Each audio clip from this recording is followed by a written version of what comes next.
what's going on. All right, so we got the dual drive. We're gonna see how fast it's going. Are we on? Yeah. All right.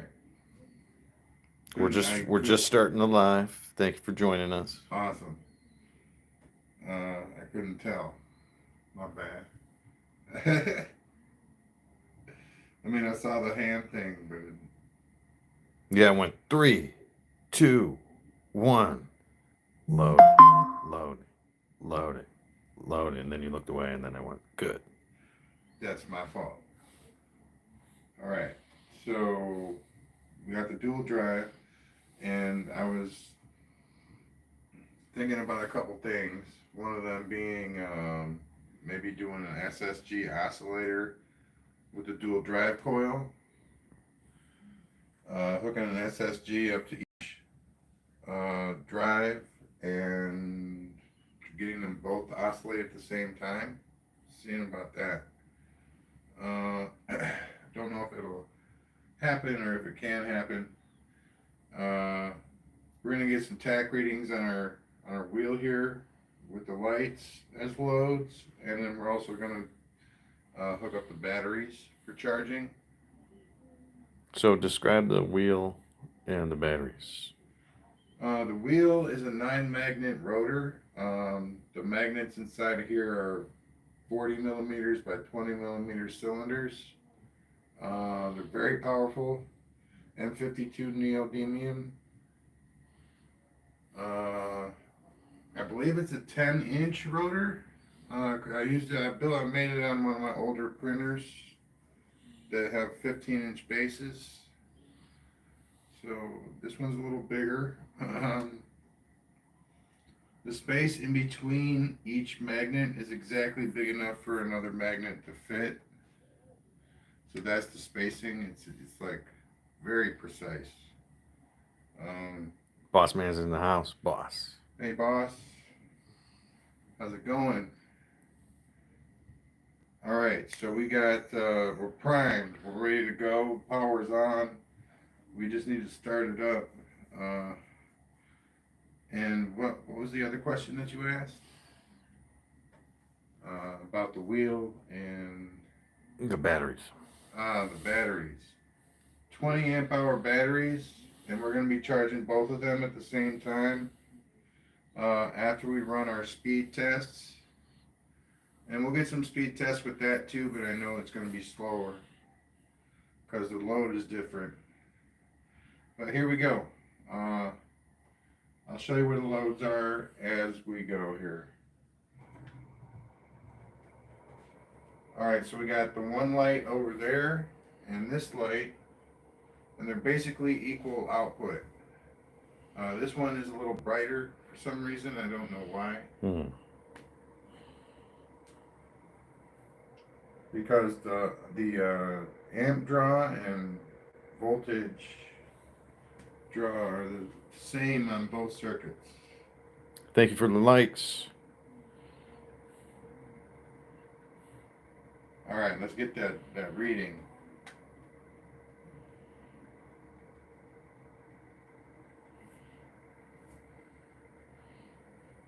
$400. 400 RPMs. 433. 444.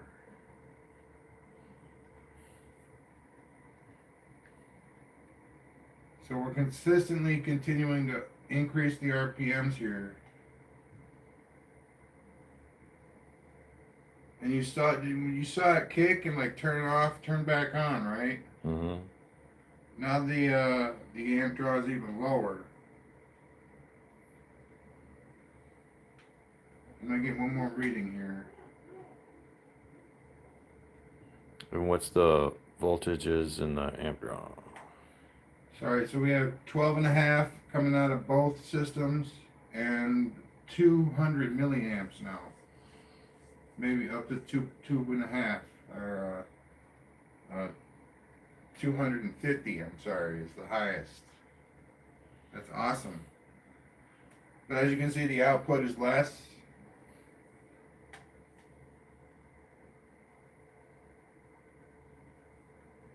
485. We're gonna cut it off before we reach 500. I don't know. I don't even think it's gonna reach 500.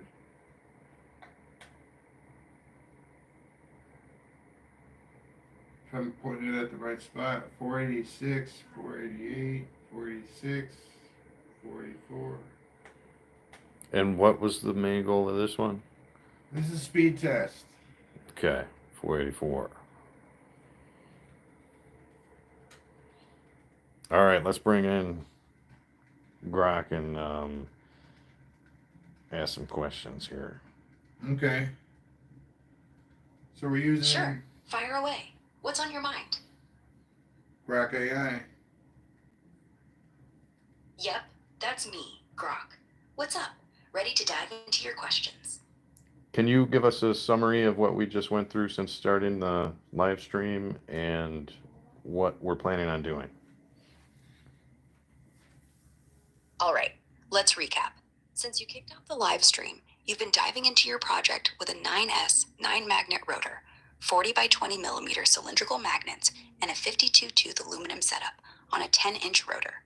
You've been running speed tests, hitting some solid RPMs, started around 400, climbed to 444, and peaked at 446, though you mentioned 500 might be tough.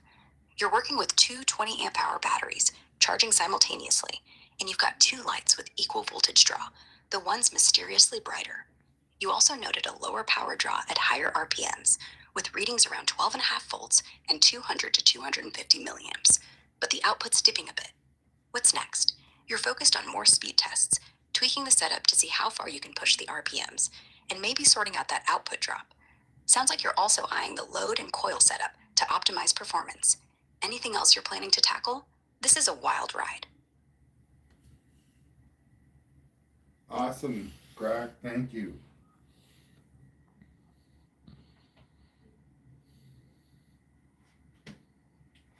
Thank you for the likes.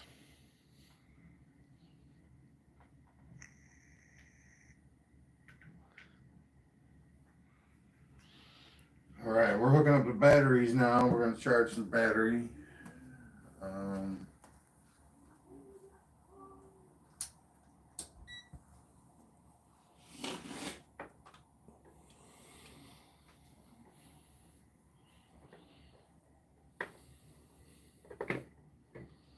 I've never had that amp drop before, ever. I don't know what happened there.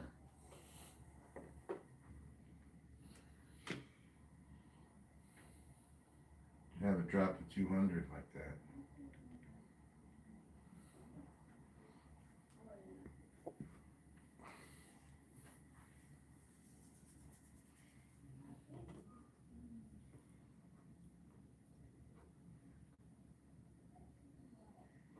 Just making sure everything's good.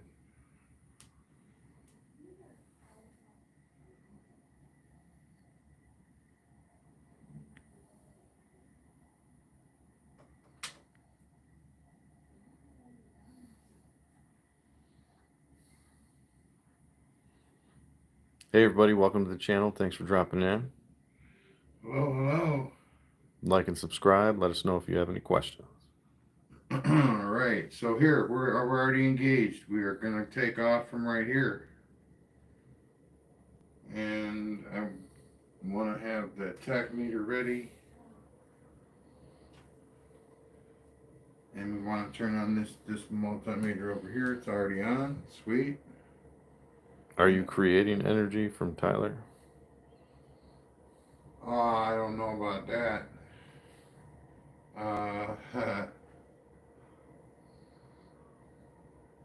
We're definitely generating very quickly, it looks like. Both batteries are generating at the same rate. But I only have this multimeter which is hooked up. Let's take a look at this.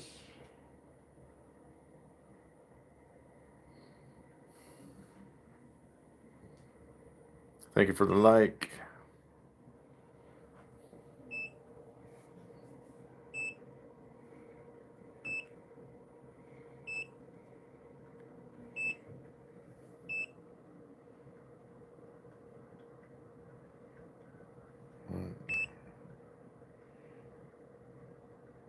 There we go. And that's the loaded down. That's drive 1.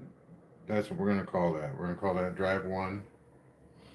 And that's hooked up beginning in this coil and ending in that coil. So it's both of those coils hooked up.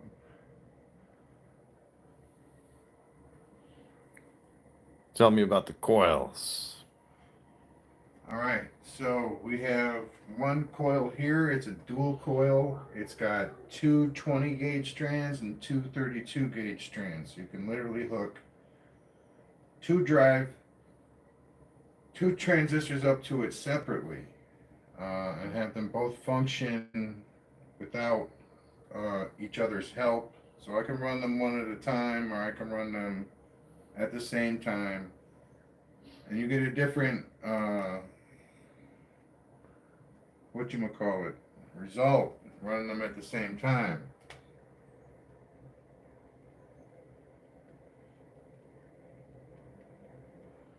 $253. I think that's what that says. 250 something. Yeah. 1026. Oh, my bad. That one. 253. 253. Yeah. I forget where the strip is. See if you do it down here. But this is where the magnets are. So that's going to interfere with that. So what makes this setup different than most setups? Oh, I was talking about the coils. My fault. I got caught up with the tack reading. So this is a dual coil. You can hook up two drives. So you start branched out, right? You got your drive over here and your drive over here. And then they connect or they join up, but they never touch in this coil. And then they branch out again. So like this drive is connected to this coil through this one. And then this drive is connected to this coil through this one. So this is the unique part right here. Having all that energy funneled through one coil without any, I haven't really found a negative except the fact that you're running 12 volts parallel. You need two batteries instead of one.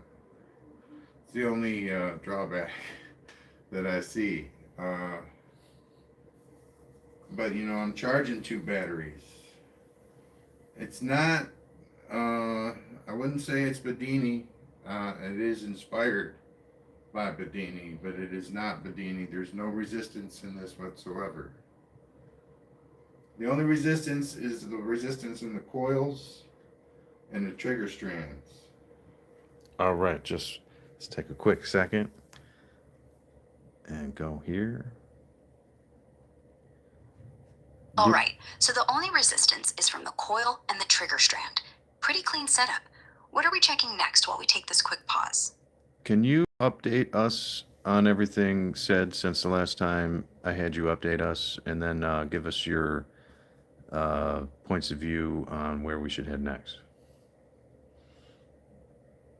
All right, let's catch up. Since the last summary, you've been diving deeper into your setup.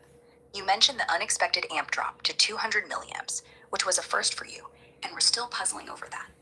You're working with a dual coil setup, two 20 gauge and two 32 gauge strands, allowing you to run two drives independently or together without them interfering. That's a slick feature, funneling all that energy through one coil with no major negatives, except needing two 12-volt batteries in parallel, which are charging simultaneously.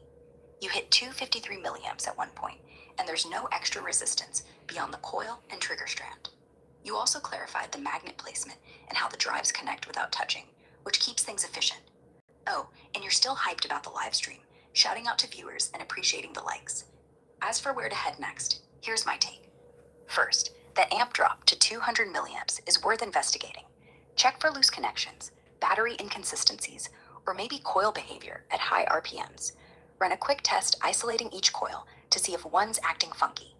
Second, since you're pushing for higher RPMs but hitting lower output, try tweaking the load or coil timing to boost efficiency. Maybe adjust the magnet spacing or coil positioning slightly.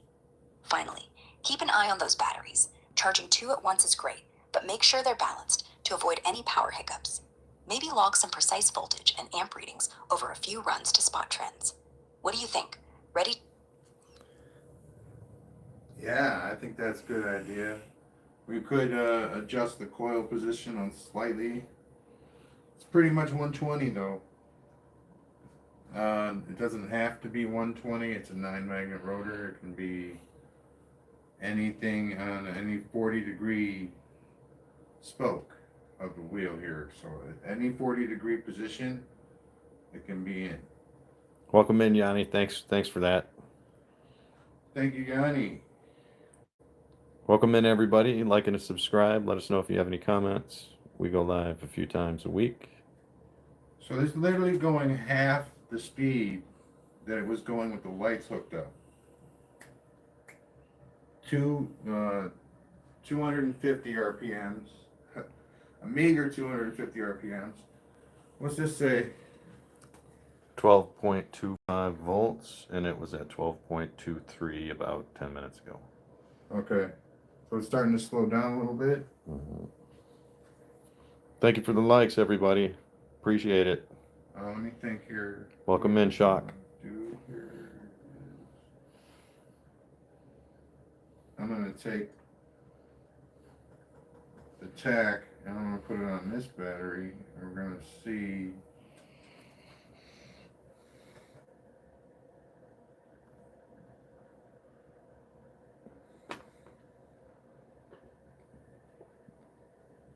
Where that battery be. Wow, okay. Maybe we should put the caps back on the batteries.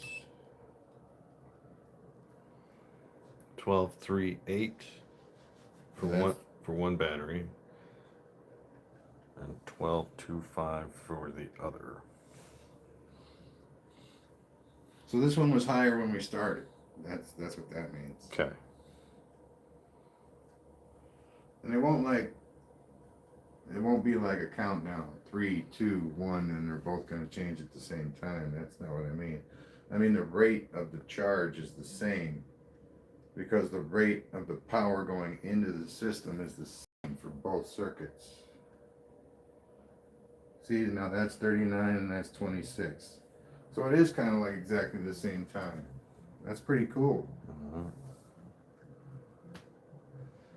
I wonder what that's all about. Maybe it's just part of it that happens naturally when you sync up the two drives.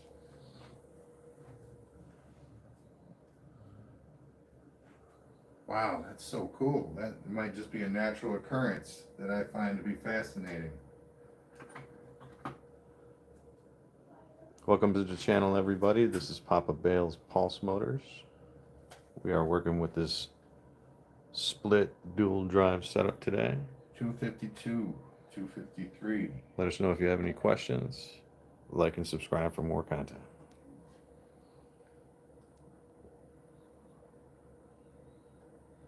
Now, altogether, each one of these drives has 2330, 2360, or 2330 turns in it. So 2,330 turns in each one. So how much voltage do you think I should be putting into this thing? James, subscribe. Thank you, James. And then if that be the case, then, if we should jack it up to 24, it should be a 24-volt system with all that wire in there. And then we'd have to get our charge situation going at 24 before we do that. We got to be charging 24 if we're going to use 24 on the other side. Or maybe we just have to monitor it. I don't know exactly the reason for that, other than balance, which is really important. And yeah, that's the other thing I was looking at or working on. I'm going to be making an axial flux motor with 4 of these coils, 4 for the north side. Well, actually, it's going to be 8. So it's going to be 4 for the north side, and then it's going to be 4 for the south side. And all I got to do really is wind them the other way. So talk about how you make your coils a little bit. Okay. You start at one side, and then you do as many turns as it takes to get to the other side, and then you'll back to where you started with 1 turn. So you don't wrap it all the way back. You just go back as fast as you can, then you wrap it again. And then you go back as fast as you can, and then you wrap it again. So you want no more than 2 turns to get all the way back, no matter how long your coil is.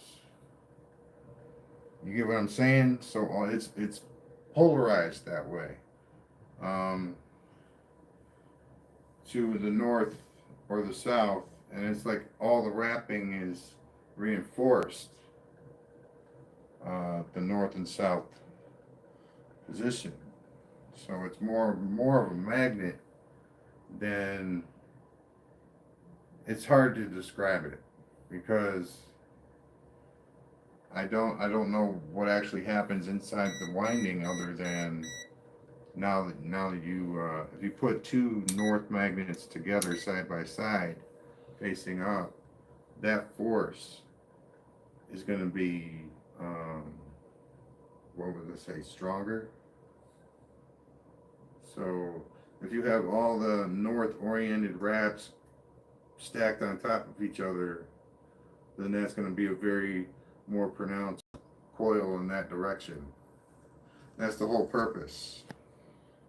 Yanni says, I need to test coils with no core. Have not tested that yet. Yeah, I haven't had much luck with cores, honestly. I've tried lots of different kinds of cores, and this is actually does not work even this good with a core. And I put these cores in their little slots right here. Just, okay. What kind of cores are those? Soft iron, single core. All right, just a second. We're bringing Grok voice back into this. Grok voice, can you update us since the last time I asked you to update us and give us your point of view on where to go from here? So, since your last update request, we've covered a bunch more ground. You've been digging into the dual coil setup with 2330 turns per drive, explaining how you can run 2 drives independently or together, funneling energy through 1 coil without extra resistance, except from the coil and trigger strand. You're charging 2 batteries in parallel, which you noted as the only real drawback since it requires 2 instead of 1. Those batteries were reading 12.38 and 12.25 volts, syncing up naturally in their charge rate, which you found super cool and fascinating. You also started talking about building an axial flux motor with 8 coils, 4 for the north side, 4 for the south, wrapped in a way that reinforces the magnetic field by stacking north-oriented wraps for a stronger polarized coil.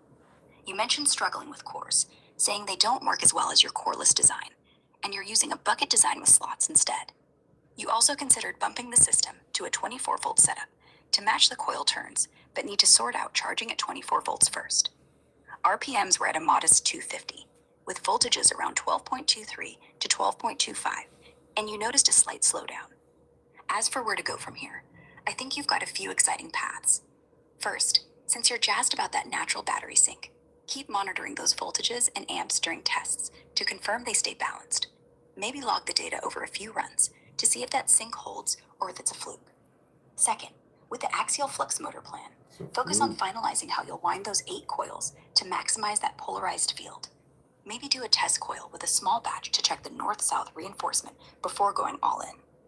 Third, since cores haven't worked out, stick with the coreless bucket design, but double-check the magnet alignment in those slots to ensure they're optimizing the field strength. If you're set on trying that 24-volt system, start by testing 1 drive at a higher voltage with a single battery setup to see how the coils handle it before committing to a full 24-volt charge setup. Finally, that slowdown at 250 RPMs might be worth a look. Could be the load, coil timing, or battery output dipping. So maybe run a quick test, isolating each drive to pinpoint the cause.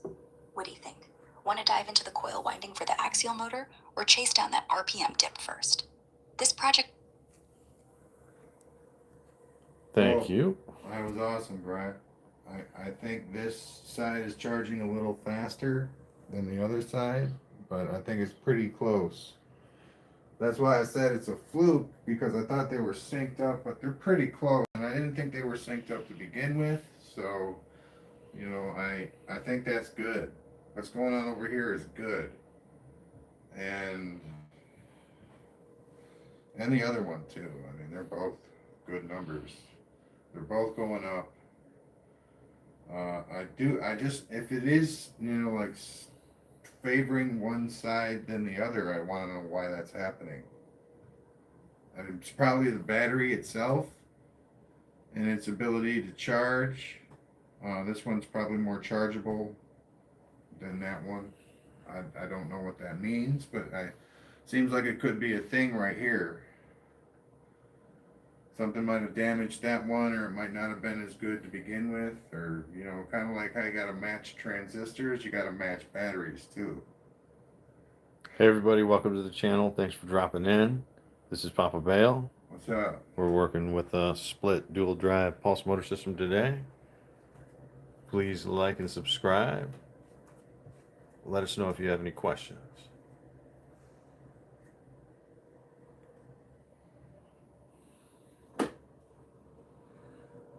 Alright, so I was planning the axial flux to be bifilar, maybe linked in series. I was thinking about reed switches, but maybe not reed switches. Transit, whatever it is, it's got to fit in that package right there.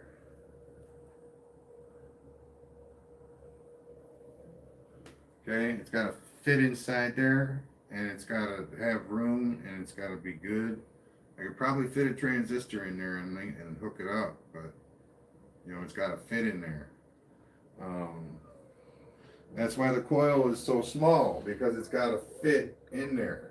You know what I mean? I mean, you could probably bump it out a little bit, but it should fit.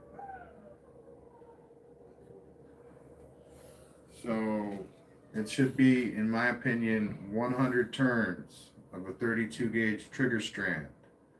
So in turn, you should have 100 turns of whatever gauge drive you're going to have. So it should be a bifilar of a total of 200 turns. In this case, this is 20 gauge.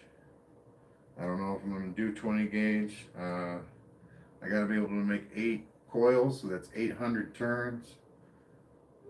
This is 800 turns. That's a full spool of 20 gauge per drive in that coil. And so that would be 800 turns for a full spool. I could do it if the spool was full.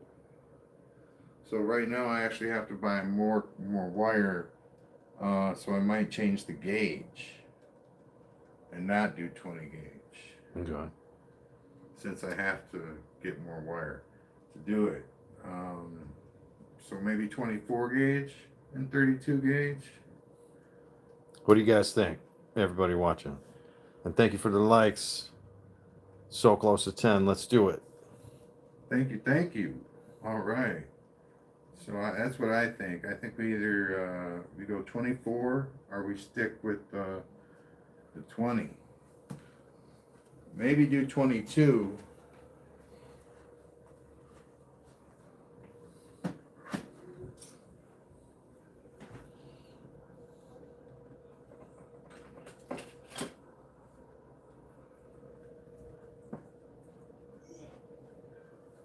Or we could do 26 and 24.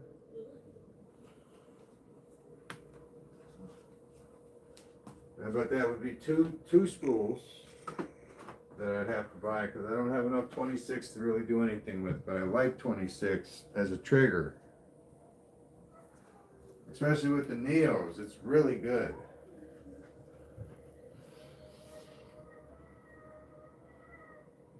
What are we looking at? Are we off? No, we're not off, but 45 and 31 now. Mhm.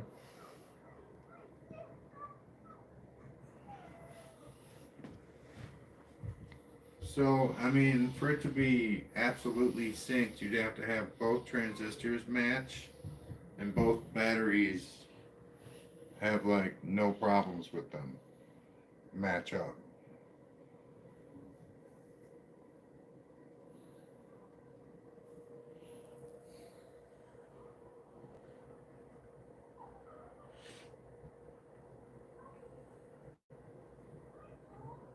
But I would say there's no real issue with the speed because the load is charging the batteries and they're charging at a significant rate. So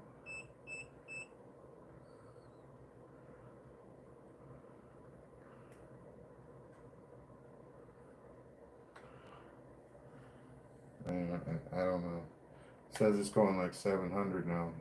Maybe that strip is wrong. Ah, 262. Hey, Wonder.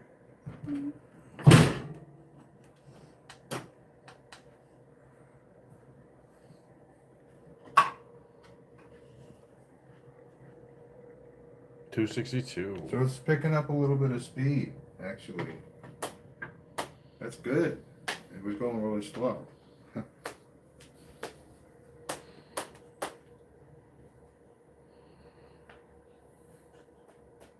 I want to really get in. I want to get this project underway.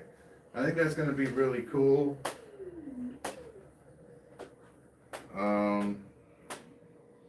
I'm not decided whether or not I'm going to hook up generator since it's such a tight spot in the axial flux. I'll definitely make it bifilar so that we could hook up transistors if we wanted to. But in order to like get that all together, I'm gonna have to solder. And I don't know really like how to do that. I don't. I think I need like a clamp of some kind and a stand, maybe.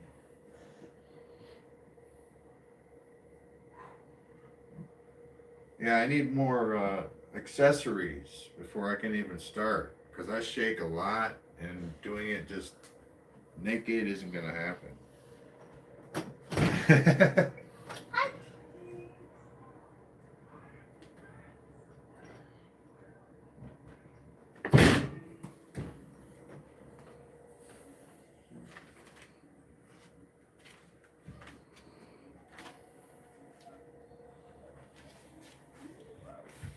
All right, so 3 coils at 120 degrees, 9 mags at 40 degrees. And a rotor. And then there's all your connections. It's a 134 at BCE. So you got 1 dot on the B, you got 3 dots on the C, and you got 4 dots on the E. And each dot is a connection to a different part of this thing.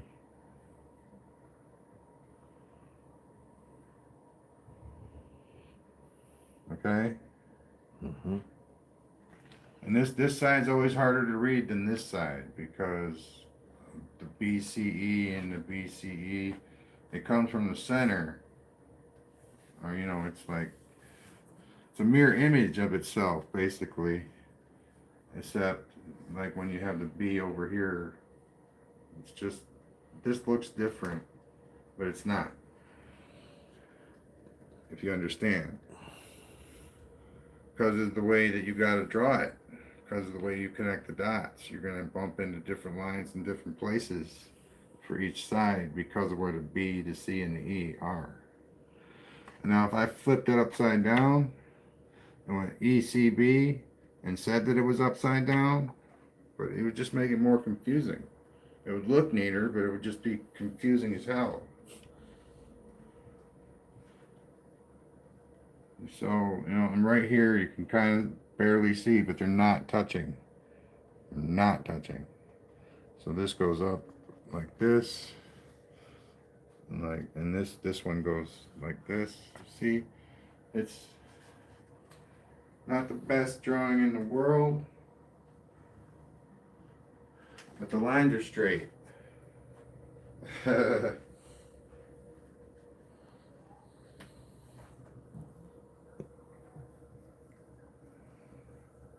All right.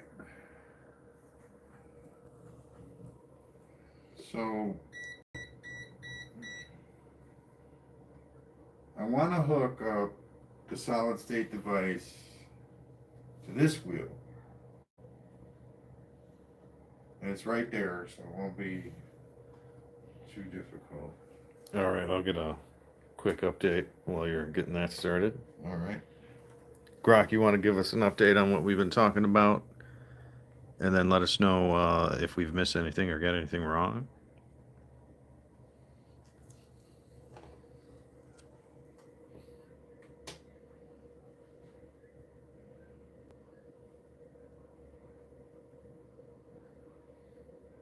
Ooh. The phone did turn off. Can you give us an update since the last time I asked, Grok? Which phone?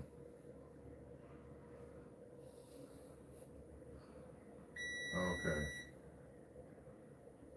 Oh no. That's all right.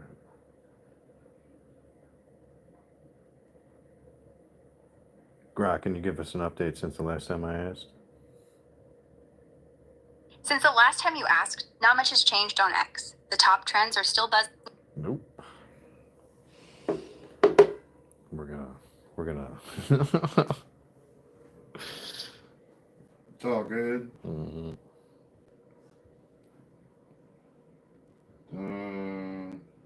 All right. So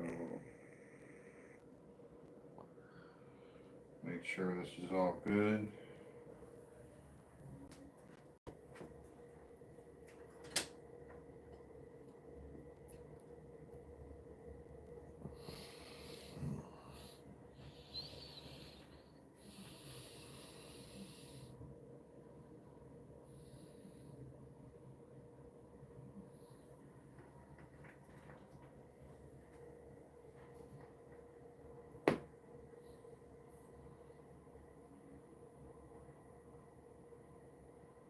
All right.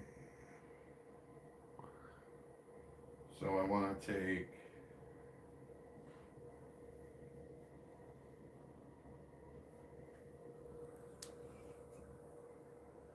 that multimeter and hook it up over here.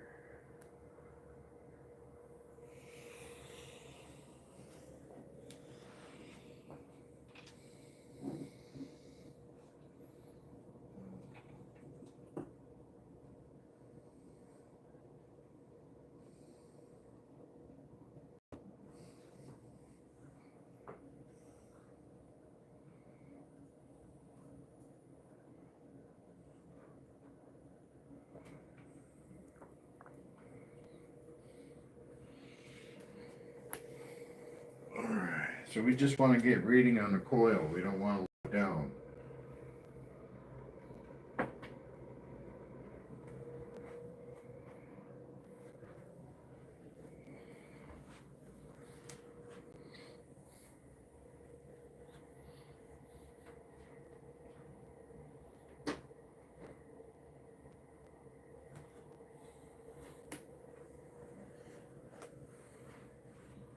Hey everybody, welcome to the channel. Drop us a like and subscribe. Let us know if you have any questions. Thanks for dropping in.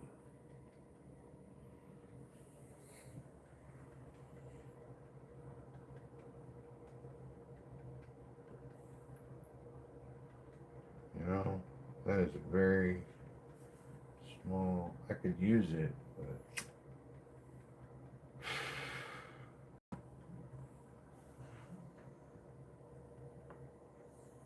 need a little bit more than that.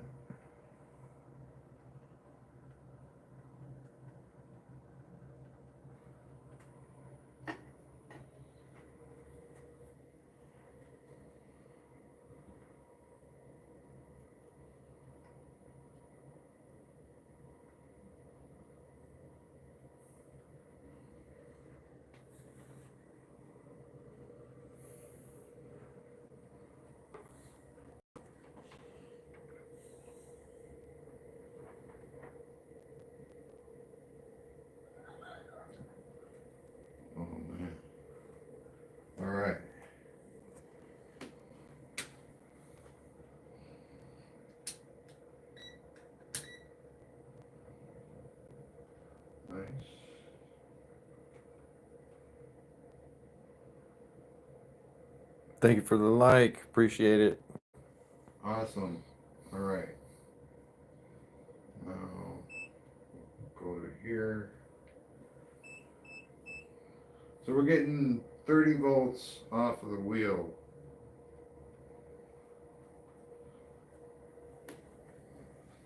Now,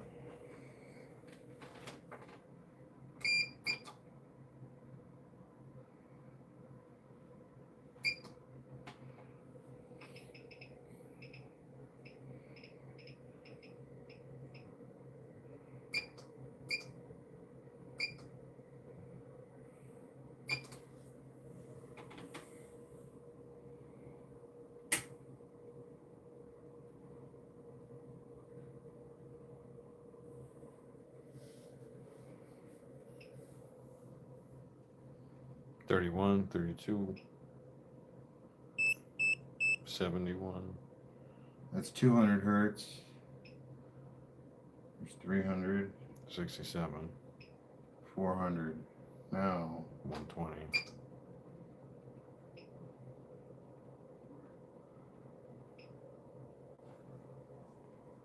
170,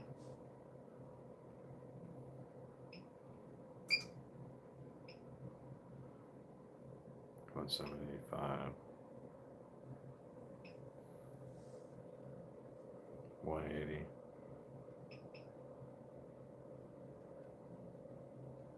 184, 187. that's it. I think that's as much as it's going to get right now. And that's a lot less than it was before, but you can still tell. Since it's radial, it's not hooked up directly with the it's different than the axial flux. The rating, see, look at it now. 193, 194. We might have hit a zone where we're going to continue to increase. That's awesome.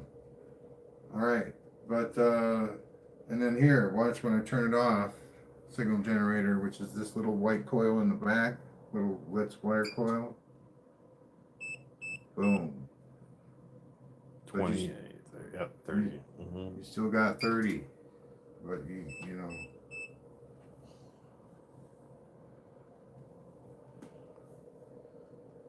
Packs a lot of punch. Yeah, and I'm pretty sure it's because it's not lined up, and the Litz wire coil is because of its orientation. You got all this loss coming out the back end of that. So when it's up and down like this, you don't get that loss. It kind of bounces back up into whatever it is you're doing. So you get the north and the south. But let's look at the oscilloscope because it's already up to 200. Yep. Nice. Whoa.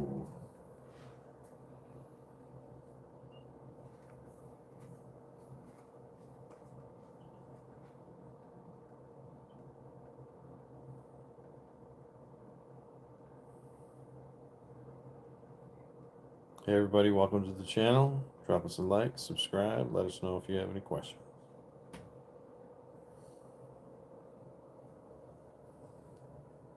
Hello, hello. All right, so I love that wave. Love the wave.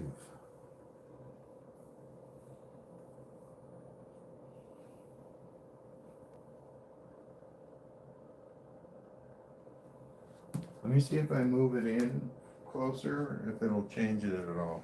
Well, of course it will, but how will it change it?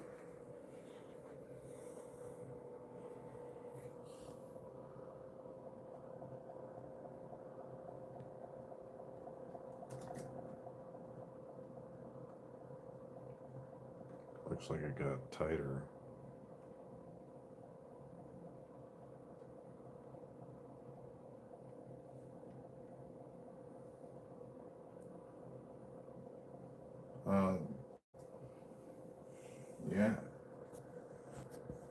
Something happened. Squeeze that way a little bit. Okay. Did it get any higher? Peak to peak? Let's see here. I wasn't paying attention to what it was before. But 864, 72. How about now?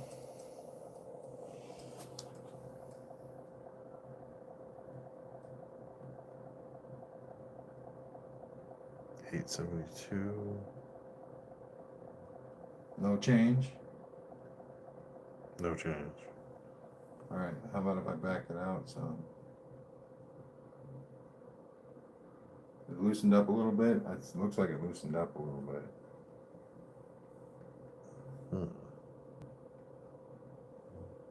Yeah, it's definitely. Maybe I'm looking at the wrong number. The one on the far left? Yeah, that's the one that one didn't change. So It didn't change. That's cool. looks like that part, the peak, didn't change. Okay. That's fine. Yeah, that's the one I was looking at.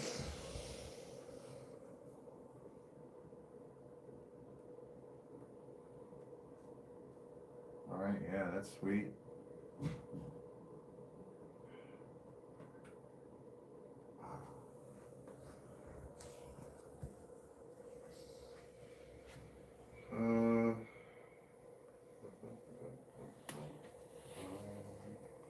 So I think that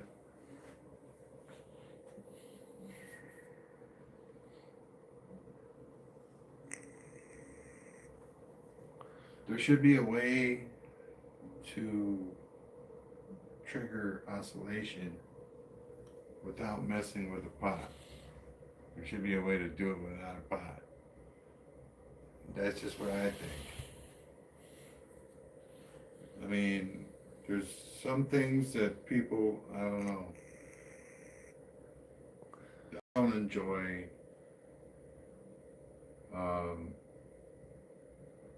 Fine motor stuff anyway. I used to love it. You know, I used to love doing the fine motor things. You know, Whittling. yeah, all that good stuff. But I don't like doing that anymore. I shake a lot. And I don't think any amount of, well, currently, any amount of diet change hasn't been able to help it. But I'm still in the game, changing my diet, trying to help myself, you know, that way. Some people say that's all you need is a healthy diet. Thy food is thy medicine. I believe it.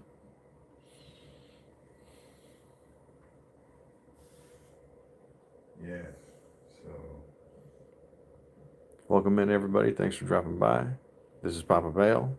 So the question is, do you think that wave over there can charge this cat bank? Do you think it can charge the cat bank?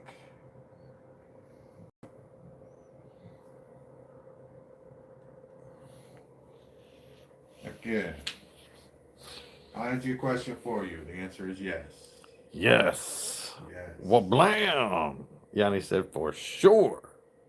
For sure. Absolutely. All right. So, while that's going on right now, I want to try something.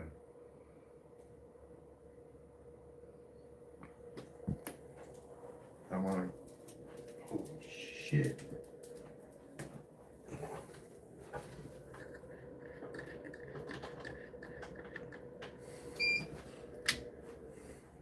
Good. That was this one, though. That's the problem with this.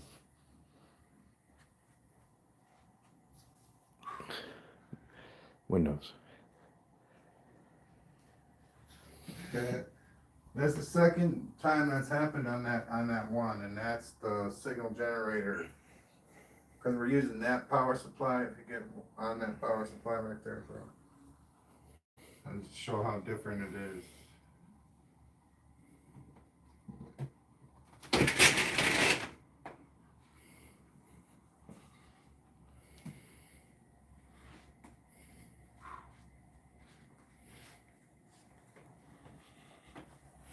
When you leave that one on for a long time, it overheats everything.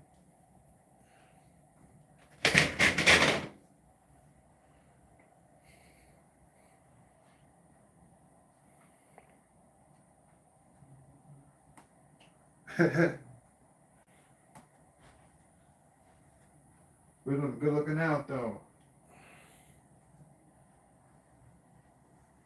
So I think I'm gonna put this one away.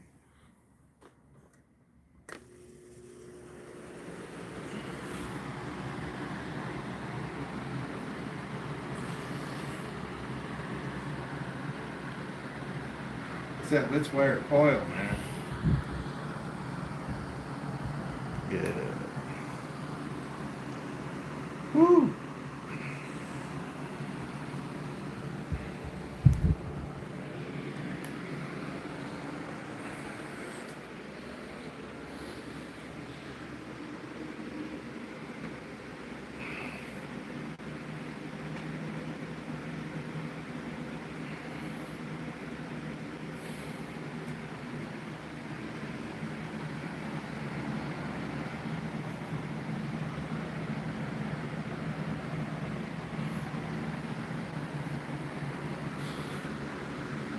Woo-wee. Yeah, I don't know if that was overheating or if that was contact. Either way, it got real hot.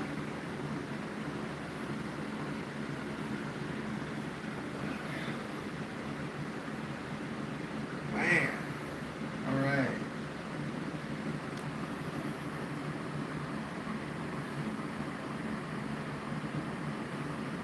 Yeah, we're gonna wrap it up. I think we're gonna call it for right now. Let this place air out a little bit. Mm-hmm. We'll be back though with more fun stuff. So peace out. Have a wonderful day. We'll get back to you as soon as possible. Bye now. Thank you guys for dropping in. Like and subscribe. We appreciate y'all.